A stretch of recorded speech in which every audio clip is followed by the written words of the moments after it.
ba pare ne un petit premier ministre qui ne vaut rien c'est-à-dire que loolu la nit kooku wax nee na maanaam premier ministre bi nit ku xeebu la ba pare jarul dara un directeur qui fait partie de l'administration dirigée par le premier ministre li nit ñi war a taxaw nag mooy lan moo ko may fitu mu wax loolu parce que moom waxul man li ma gëm mooy waxul ci teeyaayu bakkanam nan la ñu mën a comprendre un directeur d'un ministre génn di jàll baat le premier ministre xam nga ñun on est d'accord pour la démocratie critique ñun dañoo toog fii ne Bassirou Kébé kenn waru ko dàq Bassirou Kébé lan moo tax ñu dàq ko il a rappelé les engagements du président vis-à-vis du peuple ne programme bi ci justice lii la ñu wax lii wëg lii lañ ci wax dañu ne woon dinañ def ay réformes dañ ne woon nii la ñuy def te ma jàpp ni loolu dafa nekk une dette morale bu ñu am ak sénégalais quelle a été la réaction du président de la République lañ ko dàq xaaruñ sax malgré les résultats yi mu nekk di def SNHLM nekk ci jubal jubanti bi nekk di xeex le système ci li ñu yëg ñun wala ci li ñu xamagum jusqu'à preuve du contraire dañ ko dàq lan la ñu soulever dañu ne solidarité gouvernementale moo tax ñu dàq ko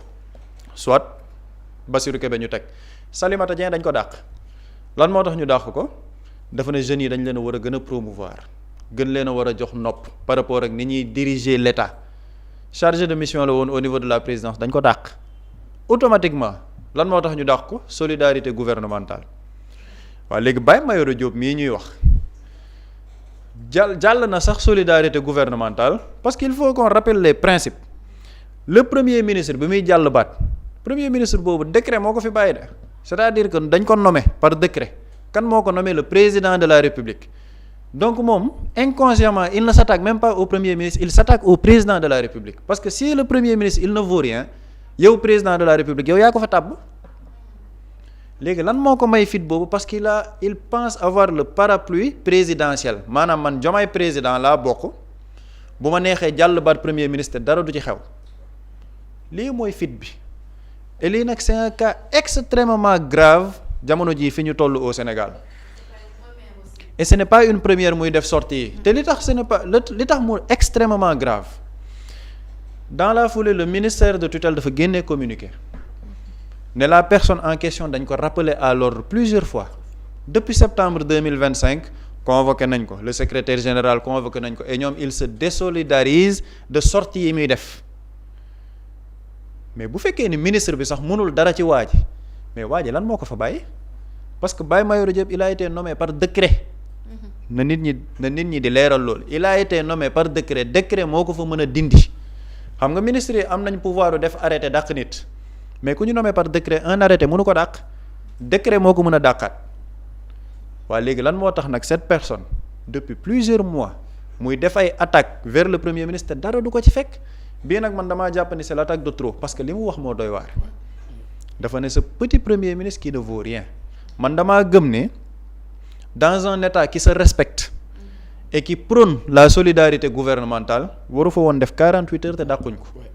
c'est ça la vérité am na ñoo xamante ne dinañ la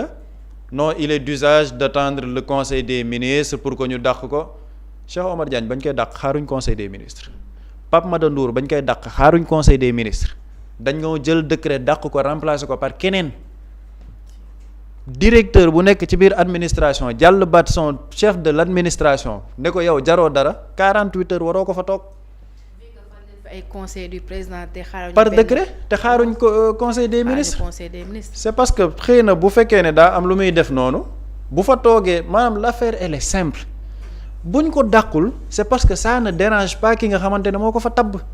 c'est aussi simple que ça ne le dérange pas te lii nag moom la coalition Diomaye président di proposer aux Sénégalais et c'est extrêmement dommage parce que ñoom keroog ñu ngi def benn ndaje ne dañoo war a promouvoir un débat public di waxtaanee xam-xam parce que bu ñuy waxtaanee xam-xam sénégalais dinañ mën a yëkkati niveau bi entre-temps qu'est-ce que la coalition Diomaye nous a produit un communiqué pour xëccoo ay yuuxoo ne yuuxoo yi suñu yos la 4 avril bi débat 4 avril bi ki nga xamante ne moom moo doon gérer le think tank de cette coalition muy maître Abdoulaye Tine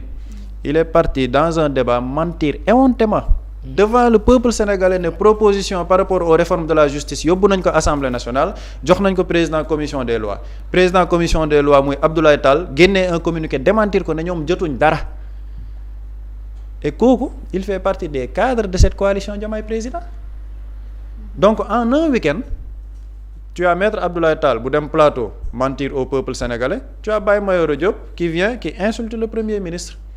léegi nag ce qu'on attend mooy quelle sera la réaction derrière sénégalais yépp ngi toog di seetaan parce qu'il y a une jurisprudence tey jii ci biir réew mi Bassirou Kébé Salimata Dieng kilifa te ñooñu sax liñ leen dàqee dañu Bassirou Kébé saa yu doon wax day wax ni je respecte le président de la république ak cër buñ ko mënte jox mais terewul dañ ko dàq léegi yow nga fal sa premier ministre am benn DG bu bokk sa biir coalition politique di jàll bat premier ministre boobu ne jarul dara bu fa toogee 48 heures ou 72 heures c'est parce que daf la neex mais les sénégalais nag ñu ngi toog di seetaan ñu ngi apprécier c'est-à-dire que sa Baye Mayoro Diop man c'est une personne boo xamante ne ay nit yu xeebu lañ daal maanaam jaruñ dara ce sont des personnes yoo xamante ne benn offre politique la ñu am mooy l'arbinisme dunguru pour des intérêts crypto-personnels doo leen ce ne sont pas des lumières sur le plan intellectuel ce ne sont pas des lumières ci li ñu leen dénk mais dafa am lu ñuy taxawee parce que lenn mooy objectif bi et lu ñi am seetlu ñëpp ñu ngi koy xam politiquement c'est très difficile d'attaquer Ousmane Sonko dans son travail c'est très difficile de l'attaquer parce que mu ngi teg plan de redressement économique et social quel est l'objectif mooy autorité am la ñuy désacraliser maanaam doxalee noo xamante ni Ousmane Sonko autorité am dañ koy sape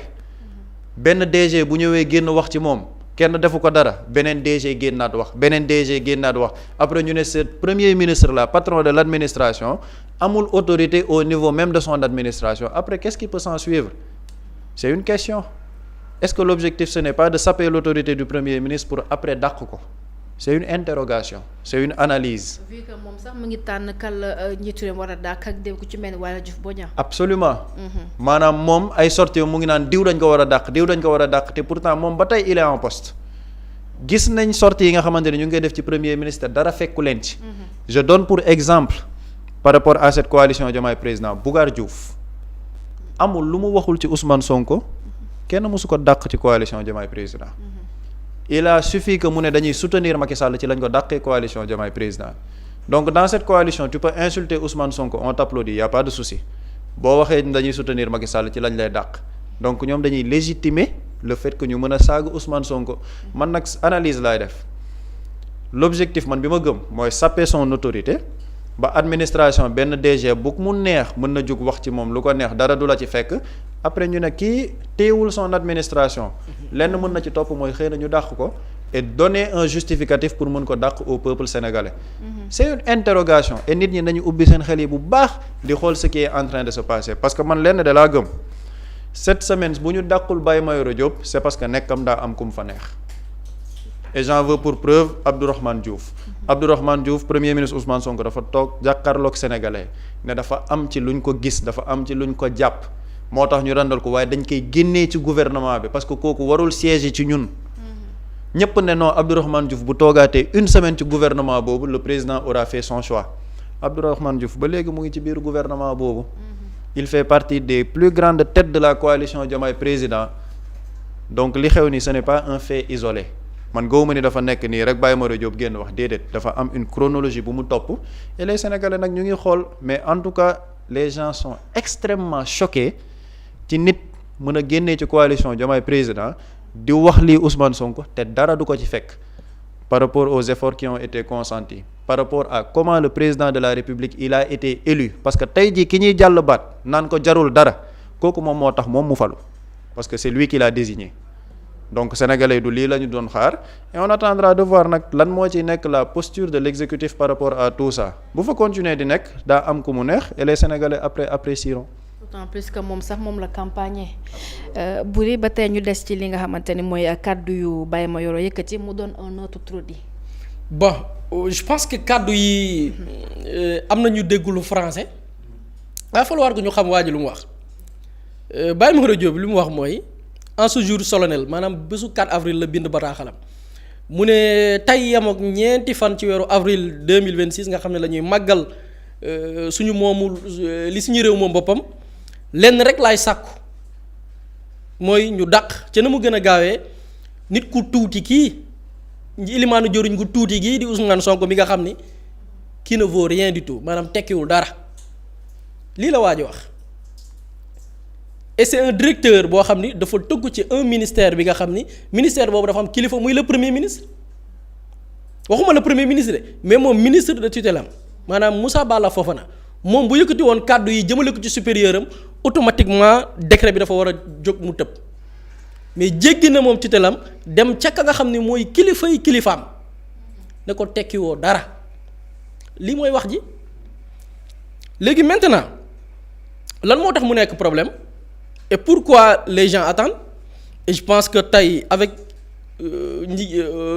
beaucoup pensent que et je pense que loolu mooy raison bi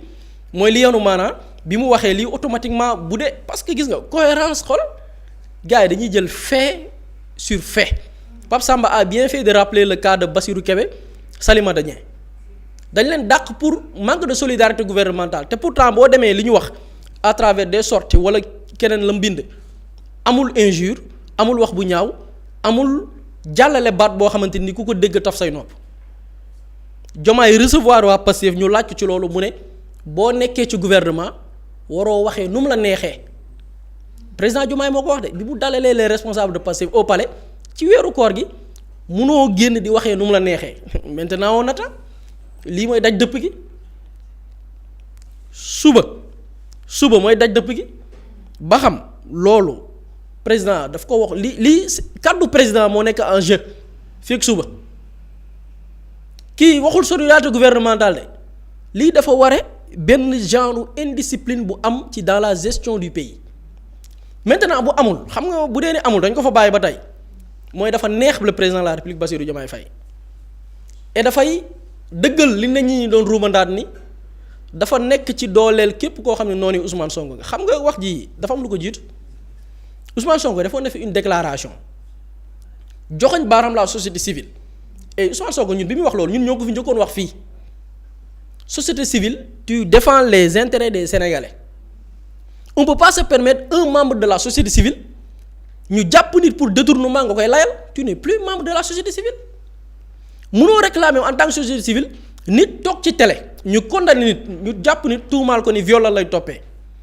def ci tout un bruit pendant 2 ans ñu dem tribunal juge ba ne viol amul corruption de la jeunesse fan nga ko teg amul preuve c'est-à-dire que nit ki condamné wuñ ko sax pour viol boo demee ci ordonnance bi nga xamante ni moom la ñu génnee nit toog ci télé tuumaal kooku ne dañ laa condamné pour viol te du dëgg yemul ci loolu mu ne kooku sax ñemewuñ ko booleeg sax doomam bu jigéen wax jooju lu ko gën a ñaaw un membre de la société civile dem soutenir ko jour bi ñu ko convoqué naan duñ fi nangu ku ñuy tënk yow ku fi waxi tënk waxi xamadi la nit wax ñu koy corriger un membre de la société civile je le cite Birahim Seck dem soutenir Badara Gadiaga en full HD taxaw wax soutenir ko pourquoi parce que Badara Gadiaga dafa taxaw ne dañoo condamné Ousmane Sonko pour viol alors que du dëgg boo demee ci ordonnance mi ngi fi disponible sur le net Birahim Seck boobu Ousmane Sonko taxaw ne la posture de la société civile yan combat la ñuy mëne yu wuteeg loolu la taxoon jóg société civile Birahim Seck def un post ne ce petit premier ministre comme kii ma yoroon li mu wax de premier ministre bu tuuti koo xam ne dafa wane impuissant nit ku tële bi Diomaye di tabb ñi jiite OFNAC Birahim Seck boobu la jël def ko vice président. dafa ne warul. nëbb incompétence am di tayle société civile. di tayle société civile bi. kooku la Diomaye jël on va me parler de dépôt à candidature appel à candidature si y a combien de personnes ñaata nit ñoo def déposer appel à candidature bi ñu defee appel à candidature pour OFNAC mais c'est des dizaines de personnes bari na man de gëm naa ne am na ña fa nekk ñu ëpp parcours Birahim Seck sur le plan national et international am na ñu ko ëpp parcours ci li nga xam ne mooy ni ñuy manier nos deniers ci wàllu jub wàllu xeex corruption am na ñu ko ci ëpp comme ci ñu déposé mais Diomaye moom la tànn def ko vice président gis nga dafa am ci yoo xam ne du ànd nawle il faut le dire lii damay jéggi politique damay dugg si la relation humaine am na ci yoo xam ne quoi que bi du ànd nawle gis nga Ousmane Sonko man dama suivre période yu Yewwi Askan Wi ñu ne dañoo ibboon groupe ñu ne Ousmane Sonko mi ngi génnee ci groupe bi rek est-ce que xam nga la moo doon mënoon génnee nit ñi ci groupe bi nit dafay taxaw ne Khalifa Sall le vendeur de xaw ma lan. le vendeur de jaay ko du dugub bi. koo xam ne dafa sàcc dugub ba ñu condamné ko am ku ko wax ci groupe bi Ousmane Sonko ne looloo tax ma génne ko ci groupe bi te pourtant Khalifa Sall guddeelul Ousmane Sonko bëccalugu ko sekkuñu teraanga ñoom ñaar ba ñu xamante xëy na yeewi askan wi la ñu commencé sekk mais pour ànd nawle jiite naa nit yëkkati na kàddu yoo xam ni jekkul rafetul du wor ma génne nit ci groupe boobu parce que dafa jàll baat Khalifa Sall. ani moom ani Khalifa. mais da ngay gis ni moom dans ses relations avec nit mi ngi sàmm au moins gis nga nit ki da ngeen di sàngante sutura nit mënoo toog foo toll naan sama frère la sama nangam la alors que dans les actes foo toog yaa ngi dooleel ay noonam. ba ñu mujjee doon les enfants bénis du peuple. ba ñu nekk les enfants bénis du peuple yow balaa ngaa mën a tabb nit rek parce que dafa saaga Ousmane Sonko nga tabb ko mel ni Macky Sall noonu la doon def Macky Sall pour être jamonoy Macky Sall demoon nañ ba. pour être ministre wala directeur il faut savoir tirer sur Ousmane Sonko ba amoon na ko defoon conférence de presse ne allo Bamba Fall la gaawal dañuy waaj a attaquer Ousmane Sonko parce que attaquer Ousmane Sonko gagne-pain la woon jamono yu jamaay loolu lañ nekk di gis retour à la case départ da nga naan sax est-ce que ñun nekk ñu fi di faire du Macky sans Macky moo tax ma ne bii mooy deadline bi c'est-à-dire que lii moo nar a déterminer. kaddu d'abord parce que président dañ ko laaj mu ne Salimata ak Bassirou ñàkk solidarité gouvernementale moo tax ñu dàq leen ndax mënoo nekk ci gouvernement di waxee nu mu la neexee te nga am cadre boo ko war a junjee lii on attend lii nag gis nga parfois suñu borom dalay mettre ci li naan dalay xaar au tournant lii mooy daj dëpp gi bu dee dara fekk ko ci nag mooy ñu naan ku ñeme dañ laa déy bu dee dara fekku ko ci. cela veut dire que tey y a des missionnaires et sànq da ko tudd maître Abdoulaye Tine maître Abdoulaye Tine yaa ngi wax sànq bi mu lan la naroon falsifier sax li mu waxoon. mooy li mu ne réforme yi mu ne jël nañ ko jox ko assemblée nationale ñun après dinañ ci ñëw parce que foofu y a un problème mais avant muy wax réforme yi xam nga lan la njëkk a wax dafa dem TFM mu ne Sonko bokkul ci les membres fondateurs de Pastef Diomaye dem jëli ko il a tenté de falsifier l'histoire c'est un membre ci coalition Diomaye la bokk PCA la suba juumul xëy na peut-être instant yi dafa yóotu peut-être ministre de la justice on sait jamais naan rêver grand quoi moo dem falsifier yow parti boo xam ne man saal doomi aadama jaaxal na ma parti boo xam ne yow bi ñu koy fal fekkee woo mag yow a ci yam xamoo ñu ko tëgg nga toog ci télé ne Diomaye moo dem alors que Diomaye bi mu amee gars yi partagé na benn émission bi Diomaye defoon sur Walf Diomaye di expliquer ni Ousmane Sonko moo dem bokk ci les membres fondateurs ñu ne kuy ñëw indaaleel nit Ousmane Sonko bi muy ñëwaat la indaale Bassirou Diomaye Faye indaale Birame Souleye loolu Bassirou Diomaye Faye moo ko wax. en 2026 nit dem ci télé ne non Sonko bokk ci les membres fondateurs Diomaye sax ko indi. est-ce que fekk ko comment. est-ce que fekk ko comment. en fait loolu mooy problème bi léegi da nga naan kon kii moom il est en mission li gars yi ne on est en mission ñoom dañ leen di yónni di leen waxloo. dañ leen di jox ay éléments de langage di leen waxloo pour ñu falsifier le soir quoi maintenant man dama jàpp ne avec ce cas dafay leeral lu bari. cas bii nii bu jàllee dafay leeral lu bari et Pape Samba dafa souligner benn affaire boo xam dafa am ñu bari lu ñuy ruumandaat tey Ousmane Sonko ku ne xam na ni question de timing ak question de jekku moo ko ba ci gouvernement ba tey xoolal Bassirou Kébé bi ñu ko dàqee mais Diomaye wàcceewu ko daf ko gën a yëkkati dafa jël beneen dafa am beneen dimension politique et booy xool bu passé di restructurer waat parti bi di nga gis ni il aura une autre responsabilité bu gën a am solo lañ ko dénkoon parce que dàq bi sénégalais dafay sot Macky Sall soto tax mu nekk président Ousmane Sonko ak Bassirou Diomaye Faye lañ leen tëj prison am na fu ñu yeggoon ci politique mais am na lu mu leen yokk lu bare bari parce que sénégalais bëggul injustice Bassirou Kébé bi ñu ko dàqee gis na dafa am benn ascension politique bu extraordinaire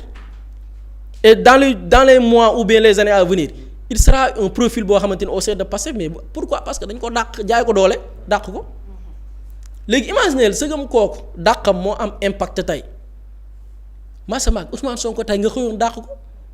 da nga koy gën a renforcer moo tax le président dafay jël temps léegi qu'est-ce qu'ils veulent et loolu c'est une théorie peut-être mu démissionner léegi démission boobu noonu dafa am poussé xam nga parfois dafa am genre xojoñal maanaam duñ la dàq soit nga démissionner boo dëgëree bopp ne du ma démissionner parce que ne leen du ma démissionner boo dëgëree bopp ne doo démissionner di leen jël ay nit ci biir gouvernement bi ku jóg jàll la baat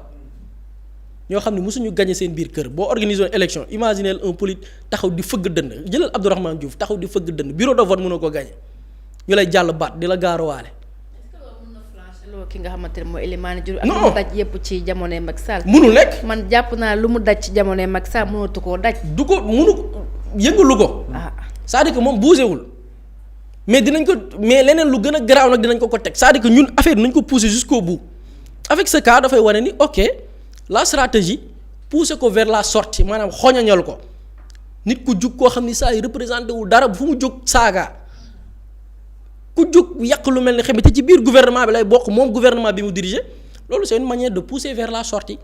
tey bu président bàyyee kii fa mu nekk mooy dañu nekk ci agenda wu pousser ko vers la sortie maanaam di nga fi nekk waaye ñii kenn du la fi respecté ku jóg bu ko neexee wax loolu la neex jàll la baat dara du ko ci fekk et loolu nag les Sénégalais ñoo koy gis parfois di nga jéem a toroxal nit suñu yàlla sax moo dul ànd ci kuy toroxal nit suñu borom di ca suñu borom moo ñu dul ànd amul kuy jéem a toroxal nit suñu borom ànd ci ak yow loolu ñàkk ngëm yàlla foofu la dooree amul Macky Sall bi mu bëggee humilier ay góor fii daf leen yëkkati jàpp na ni kaso moo gën a garaaw pour toroxal nit alors que kaso boobu mu dugal ñooñu kaso ba daf leen yëkkati maintenant lii on parle pas de politique mais en tant que nit sénégalais on peut pas continuer ci anarchie bi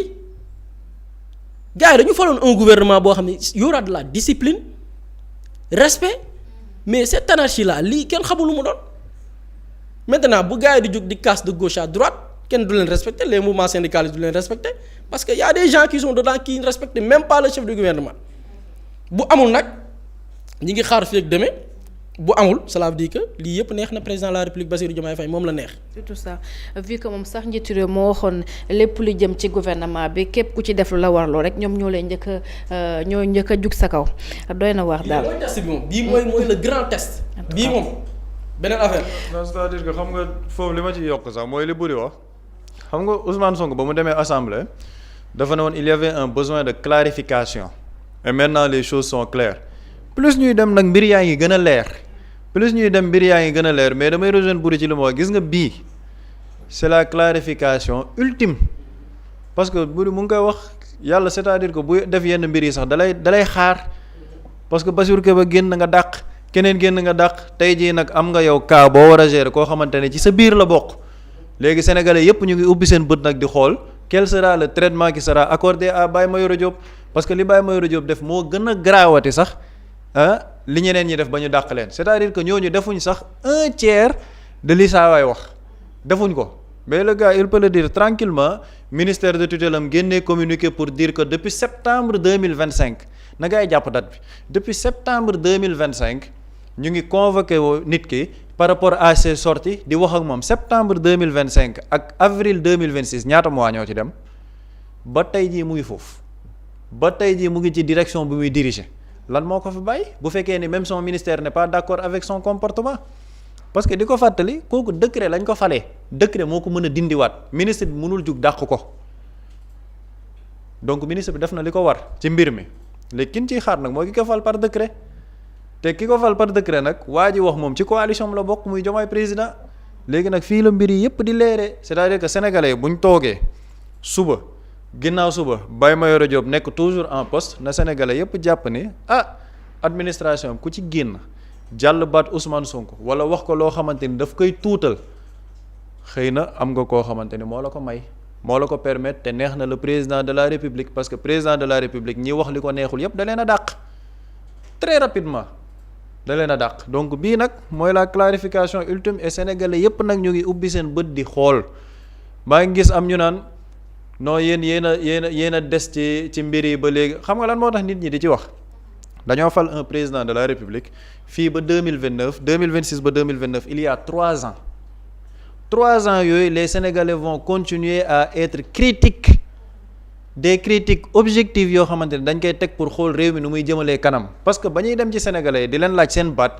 waxuñ leen fal leen ma après ma def lu ma neex déedéet da nga teg un programme ne programme bii moom laa leen jox justice bu ñëwee damay def ay réformes lii damay def ay réformes ces sénégalais yi nga laaj seen baat ba ñu jox la 54%, 130 députés à l'Assemblée nationale duñ la bàyyi nga dem noonu rek kenn du la critiquer non. Le Sénégal n'est pas une monarchie, le Sénégal n'est pas une dynastie. Si les gens ont pu faire tomber une dynastie Faye Sall jamono ji la ñuy gën a exigeant par rapport ak ñi yore nguur que ce soit le président de la République le premier ministre les ministres les députés tous les Sénégalais yi am ay critiques dinañ ko porter. ñoo sax ñoom ak ñi fi nekk. ñoo ko c'est-à-dire que ñoo ko xeexandoo ñoo ko dundandoo. Si les Sénégalais ont des critiques objectives à émettre à l'endroit du président de la République dinañ ko def ci worma ci yar teg ko nag ci teggin boo xamante ne dañ naan lii nga ñu waxoon lii nga nekk di def jàpp nañ ni wute na. Parce que c'est cette exigence là qui va faire avancer le Sénégal mënuñ nekk ci Sénégal boo xamante ni boo waxee lenn rek ñu ne la non waroo ko wax parce que le président on le respecte. te ku xool mbir mi nu muy demee da ngay xam ne nit ñi jox nañ cër président parce que am nañ feneen foo xamante ni ñuy waxee ci président moo gën a métti foofu. S'il fait de bonnes choses les gens le diront mais s'il y a des choses yoo xamante ne c'est en déphasage ak li ñu teg muy programme bi ñu jox sénégalais les sénégalais le diront de manière objective parce que nit ñi nag du ñu xeex seen xeex pour une révolution des parvenus de la dernière heure ñu mel ne ay Abdoulaye Tine yi ay Baye Mayoro Diop bëgg ñëw li sénégalais yi xeex ñu ne ñoom ñoo koy aakimoo di wax lu leen neex te dara du leen ci fekk ça man de gëwuma ni ci Sénégal bii la mën a nekk surtout en 2026 ak fi nit ñëpp jaar nag ba alternance bii ni am ñun ñu jàppee ko révolution et les gens vont continuer à protéger cette révolution. tout ça jërëjëf Pape Samb am na solo ñu jàll ci sujet 1 bi di une du jour bés bi Boury lan lañ ci mën a